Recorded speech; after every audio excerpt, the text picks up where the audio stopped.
শুভ সন্ধ্যা। ইতিহাসের পাতায় আরও একবার প্রত্যেককে স্বাগত জানাই। ওবিসি নিয়ে প্রচুর প্রশ্ন এসছে, বিশেষ করে নতুন যে লিস্ট দেওয়া হয়েছে ৬৬টা সম্প্রদায় ২০১০ সালের আগে অন্তর্ভুক্ত হয়েছিল, তারাই ওবিসির সুবিধা পাবে, বাকিরা পাচ্ছে না, বাদ চলে যাচ্ছে। তাহলে কি হতে চলেছে সেটা বুঝতে গেলে কি হয়েছে এবং তার ব্যাকগ্রাউন্ডটা কি, ওবিসি কারা কীভাবে পায়, এটা খুব সংক্ষেপে আমি খুব সহজভাবে আপনাদের বুঝিয়ে দিচ্ছি। দেখুন, স্বাধীনতার পরবর্তী সময় আমাদের আর্থিক অবস্থা খুব ভালো ছিল না এবং যারা পিছিয়ে পড়া সম্প্রদায় তাদেরকে আগে তুলে আনার জন্য রাষ্ট্র বিভিন্ন রকম ব্যবস্থা গ্রহণ করেছিল এবং এসসি এসটি ওবিসি সম্প্রদায়ের যে সংরক্ষণ ব্যবস্থা তারই একটা লিগাসি হিসাবে আমরা পেয়ে থাকি। এইবার ব্যাপার হচ্ছে যে ১৯৫৩ সালে কাকা কালেলকার কমিটি হয়, সেইখানে সুপারিশ দেওয়া হয় ওবিসি মানে other backward class SC ST ওবিসিদের সঙ্গেও যে সংরক্ষণ দেওয়া হোক, সেটা যে কোনো কারণেই হোক, রাজনৈতিক কারণে, তখন আর দেওয়া হয় না। পরবর্তীকালে ১৯৮০ সালে মণ্ডল কমিশন গঠন হচ্ছে। সেই সময় কিন্তু মণ্ডল কমিশন এসসি এসটি ওবিসির যে মানে শুধুমাত্র এসসি এসটি ওবিসি তাদের সামগ্রিক যে অবস্থা সেইটা কীরকম ছিল তার উপর রিপোর্ট দেয়। সেই মণ্ডল কমিশনে দেখবেন যে ২৭% সংরক্ষণের কথা বলা হয়, মানে মণ্ডল কমিশন সুপারিশ করে যে এদেরকে 27% সংরক্ষণ দিতে হবে। কিন্তু সেই সময় তদানীন্তন সরকার কিন্তু সেটা মানতে চায় না, সেটাকে চ্যালেঞ্জ করে তারা সুপ্রিম কোর্টে যায়। সুপ্রিম কোর্টের যে মানে ৯০ সালে কেসটা হচ্ছে, সুপ্রিম কোর্ট ৯২ সালে রায় দিচ্ছে না, যেই মণ্ডল কমিশন যে সুপারিশটা করছে সেইটা মানে অত্যন্ত প্রয়োজনীয় এবং অবশ্যই যেন সংরক্ষণ তাদের দেওয়া হয়। সেই সময় ১৯৯২ সালে এই রায়টা আসছে। ১৯৯৩ সালে কিন্তু ব্যাকওয়ার্ড ক্লাস কমিশন গঠন হচ্ছে এই রায়ের ওপর, সুপ্রিম কোর্টের রায়ের ওপর ভিত্তি করে। আমি খুব সংক্ষেপে বলছি। এবং সেই সময় নির্দেশ হয় যে সেন্ট্রাল গভর্নমেন্টের একটা ব্যাকওয়ার্ড ক্লাস কমিশন থাকবে এবং প্রত্যেকটা স্টেট গভর্নমেন্টের একটা ব্যাকওয়ার্ড ক্লাস কমিশন থাকবে। সেই ১৯৯৩ সালে আমাদের প্রত্যেক রাজ্যের মতন ওয়েস্ট বেঙ্গলেও একটা ব্যাকওয়ার্ড ওয়েলফেয়ার কমিশন গঠন হয়, যেইটা কিনা ব্যাকওয়ার্ড ক্লাস কমিশন অ্যাক্ট 1993 যে অ্যাক্টটা সেই অনুযায়ী কাজ করবে। এইটা হচ্ছে বেস। ১৯৯৩ সালে পশ্চিমবঙ্গ সরকার যে ব্যাকওয়ার্ড ক্লাস অ্যাক্ট ১৯৯৩ গঠন করেছিল, সেই আইনে যা যা বলা আছে সেই অনুযায়ী হচ্ছে আপনাকে সংরক্ষণ ওবিসিকে দিতে হবে। এবার ভারতীয় সংবিধানে সংরক্ষণের ক্ষেত্রে মানে কারা ওবিসি, কারা এসসি, কারা এসটি হবে সেই রকম ডেফিনেশন ডাইরেক্টলি দেওয়া নেই। কি বলা আছে যে রাষ্ট্রপতি যাদেরকে এসসি বা এসটি বা ওবিসি বলে ঘোষণা করবে তাদেরকে মানে শুধুমাত্র দেখুন যে রাষ্ট্রপতি ঘোষণা করলেই তো হলো না, ব্যাপারটা ওরকম নয় যে রাষ্ট্রপতি জানতে পারবে যে এরা ব্যাকওয়ার্ড ক্লাস, এরকম এই বিষয়টা নয়। বিষয়টা হচ্ছে রাষ্ট্রপতি একটা কমিটি গঠন করবে, কমিটি সার্ভে করবে, সেই কমিটি যে রিপোর্ট দেবে সেইটাকে যদি সত্যি উঠে আসে যে হ্যাঁ এই কমিউনিটিটা সত্যি করেই মানে পিছিয়ে পড়া, এদের আর্থিক অবস্থা ভালো নয়, এদের সংরক্ষণের সুবিধা দেওয়ার প্রয়োজন, সেই কমিটির রিপোর্টের সার্ভের ওপর ভিত্তি করে, তথ্যের ওপর ভিত্তি করে যে রিপোর্ট তৈরি হবে তার উপর ভিত্তি করে পরবর্তীকালে রাজ্যের রাজ্যপাল এবং বা রাষ্ট্রপতির সুপারিশ অনুযায়ী এইটা হয়। এই মোটামুটি প্রসিডিওর। কিন্তু একদম যে লাস্ট আমাদের যে বামফ্রন্ট সরকার ছিল ২০১১ সালের দিকে এই জিনিসটা দশের অর্ধেক সময়ে দেখবেন যে পরের দিকে কিছুটা কমিউনিটি ঢুকিয়েছিল ভোট ব্যাংকের দিকে তাকিয়ে।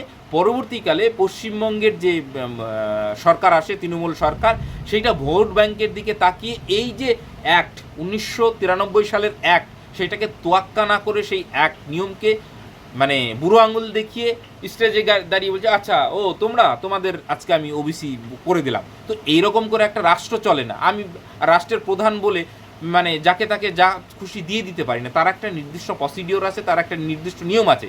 কিন্তু নিজের নাম ফলাতে গিয়ে বেসিক্যালি এই বিগত সরকার এবং তদানীন্তন মুখ্যমন্ত্রী এই মানুষগুলোকে বিপদে ফেলেছে, আমাদেরকেও বিপদে ফেলেছে। আর যার জন্য এই ওবিসির যত জটিলতা, কই এই অ্যাক্টগুলো মেনে যেগুলো সার্ভে হয়ে যেগুলো ইনক্লুড করা হয়েছে সেগুলোতে নিয়ে কোনো সমস্যা নেই, কেউ তো চ্যালেঞ্জ করতে পারছে না। কিন্তু পরবর্তীকালে এই নিয়মকে বুড়ো আঙুল দেখিয়ে সরকার মানে সস্তা রাজনীতি করতে গিয়ে বেসিক্যালি রাজ্যের সমস্ত বেকার সাধারণ মানুষকে তো বিপদে ফেলেছে, যারা পরীক্ষার্থী সেইটার তো বিপদে ফেলেছে, যারা ভর্তি হচ্ছে তাদের সমস্ত কিছু ভর্তির প্রক্রিয়া দেখবেন সব কিছু আটকে গিয়েছিল। তো এই হচ্ছে বেসিক্যালি ব্যাকগ্রাউন্ড। তো এই ব্যাকগ্রাউন্ডের ওপর ভিত্তি করে ২০১০ সালেই কিন্তু এটার ওপর কেস হয় এবং এই কেসটা করেছিল কিন্তু যারা কেস তো কোনো একজন মানুষ করবে, তার ব্যাক কে করছিল? আরএসএস বা যারা আজকের ক্ষমতায় রয়েছে তাদের একটা সরাসরি সাপোর্ট ছিল, আপনারা জানেন। তো বিজেপি গভর্নমেন্ট যখন এসছে তারা তো তাদের যে বক্তব্য, তাদের যে স্ট্যান্ড পয়েন্ট যে এই যে একতরফা মুসলিমদের, দেখুন পরবর্তীকালে যতগুলো কমিউনিটি ঢোকানো হয়েছে বেশিরভাগটাই, সিংহভাগটাই সরি, যদি আমি খুব ভুল না করে থাকি 97% যে মুসলিম কমিউনিটিকে ঢোকানো হয়েছে। তো সেক্ষেত্রে বিজেপি খুব স্বাভাবিক ব্যাপার এটার বিরোধিতা করবে, কারণ ভারতীয় সংবিধানে ধর্মের ভিত্তিতে কোনো দিনও সংরক্ষণ দেওয়া যায় না। হ্যাঁ, কোনো কমিউনিটি যদি পিছিয়ে থাকে, সে যে ধর্মেরই হোক, যে কমিউনিটির হোক, সে কিন্তু সংরক্ষণ পেতে পারে। কিন্তু ধর্মের ভিত্তিতে তুমি মুসলিম বলে বা তুমি অন্য কোনো ধর্ম বলেই যে তুমি সংরক্ষণ পাবে, সেই রকমটা কিন্তু ভারতীয় সংবিধানে কোনো প্রভিশন নেই। তো সেই জন্যই কিন্তু 2024 সালের 22শে মে এই রায়টা হয় যে এই যে পরবর্তীকালে নিয়ম বিরুদ্ধভাবে যে সমস্ত সম্প্রদায় অন্তর্ভুক্ত হয়েছে সেগুলো কিন্তু হাইকোর্ট খারিজ করে দেয়, অর্থাৎ তারা ওবিসি থেকে বাতিল করে দিল। তদানীন্তন সরকার হচ্ছে সুপ্রিম কোর্টে চলে গেল।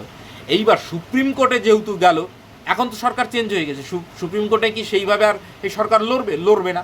তাহলে তারা কি চাইছে, যে ডিভিশন বেঞ্চের রায় হচ্ছে 22/5/2024 যে রায়, সেটাকে মান্যতা দিয়ে যে 66টা সম্প্রদায়, সেইটাকে মান্যতা দিয়ে আগামী দিনে যা রিক্রুটমেন্ট হবে সেইটাকে 7% সংরক্ষণ দেবে। এইবার বললেন 7% কেন, 17 থেকে 7 কী করে আসলো? জানেন যে বিগত সরকার ওবিসি এ ওবিসি বি এটা করেছিল। ওবিসি এর মধ্যে বেশিরভাগ মুসলিম রেখেছিল, ওবিসি বির মধ্যে মুসলিম হিন্দু দুটোই ছিল, মানে মিক্স।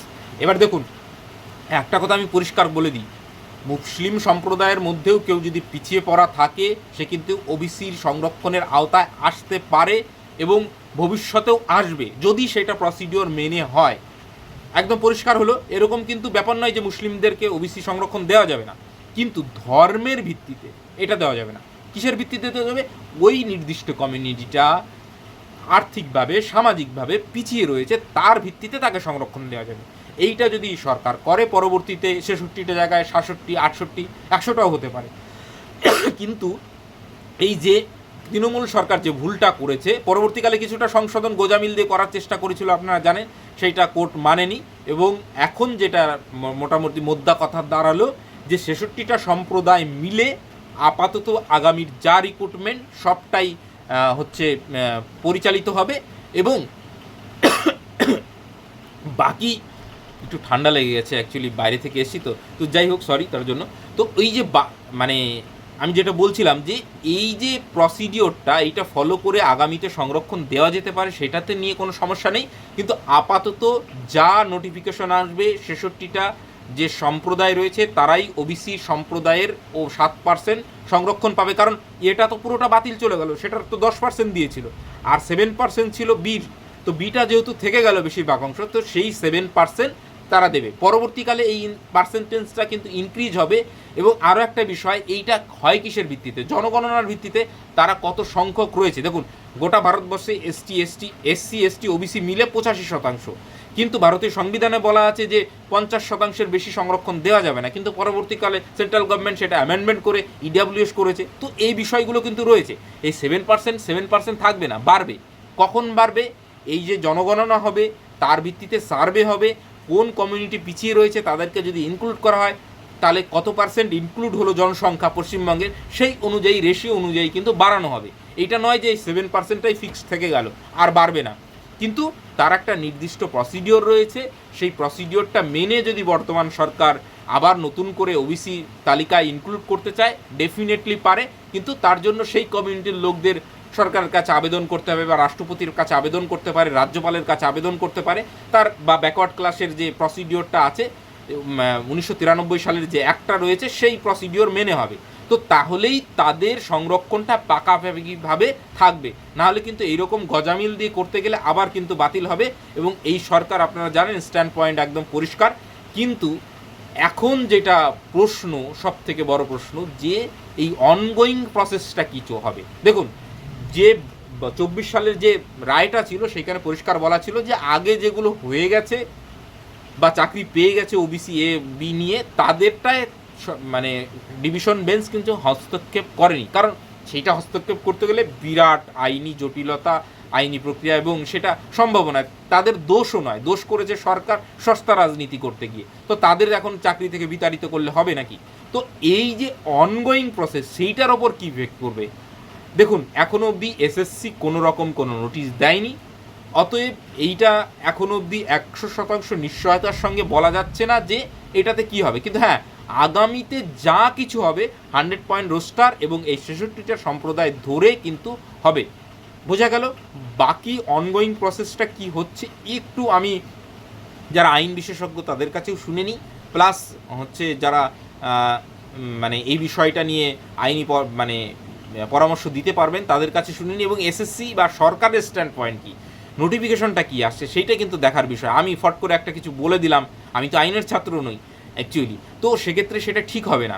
তো একটু ধৈর্য ধরতে হবে এই ক্ষেত্রে আপনাদের, এবং আমি নিশ্চয়ই যে অথেন্টিক যে মানে পসিবিলিটি বা আইনি যে রাস্তা রয়েছে সেগুলোর কথা নিশ্চয়ই বলবো। এবং ওবিসি যে বাতিল হয়েছে এক্ষেত্রে সুপ্রিম কোর্টে কেস রয়েছে, কিন্তু সরকার মেবি লড়বে না এই সব বিষয়ে, যেহেতু সে নোটিফিকেশন বের করে দিয়েছে।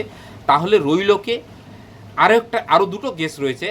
একটা কেস তো আমি ডেফিনেটলি জানি, আইএসএফ বিধায়ক নওশাদ সিদ্দিকী কিন্তু যেহেতু তিনি এই কমিউনিটি থেকে বিলং করে, তাদের প্রতিনিধিত্ব করেন, ডেফিনেটলি তার উচিত সেটা আইনি লড়াইটা লড়ার। তারা কিন্তু কেস করেছে সরকারের বাইরে গিয়েও, কারণ তাদের বক্তব্য ছিল যে মানে আমি যতটুকু শুনেছি, তো এই যে প্রসিডিওরটা সেইটা মেনে দাও না, সংরক্ষণটা আমাকে তুমি স্টেজের উপর থেকে বলে দিলে যে এই যা তোদের সংরক্ষণ দিয়ে দিলাম, তাতে আমি খুব খুশি হয়ে গেলাম, আজকে সব থেকে বিপদে পড়লাম আমরা। তো সেই রকম কোনো নরবরে কাজ চাই না, যেইটার প্রসিডিওর আছে 1993 সালের অ্যাক্ট আছে সেই অনুযায়ী সার্ভে করে প্রপার মানে প্রসিডিওর ফলো করে আমাদের সংরক্ষণ দিন, তাহলেই তো হয়ে গেল। তাহলে এত জটিলতাও হয় না, এত মানে মানুষ সমস্যায়ও পড়ে না।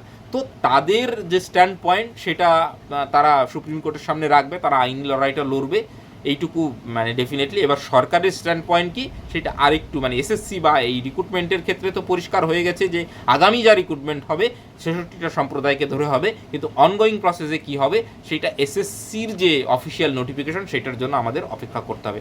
মোটামুটি আমি বোঝাতে পারলাম যে অ্যাকচুয়ালি বিষয়টা কি, এবং আপনারাও যদি ইতিহাসটা পড়ে দেখেন এবং সরকার কি ভুল করেছে বেসিক্যালি সেটা এর আগেও আমি যখন 24 সালে হয়েছিল তখন বলেছিলাম পুরো ইতিহাসটা, যে অ্যাকচুয়ালি কীভাবে এই ওবিসি সংরক্ষণটা আসলো, কি হলো না হলো।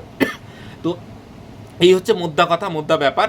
সরকার চাইলে আগামীতে ওবিসি সংরক্ষণ আরও অনেক সম্প্রদায়ের মানুষকে দিতে পারে, এ নিয়ে কোনো রকম কোনো সন্দেহ নেই, কিন্তু আপাতত 66 সম্প্রদায় নিয়ে 7% নিয়ে আগামী রিক্রুটমেন্ট হবে, এটাই কিন্তু সরকারের স্ট্যান্ড পয়েন্ট। ঠিক আছে, থ্যাংক ইউ।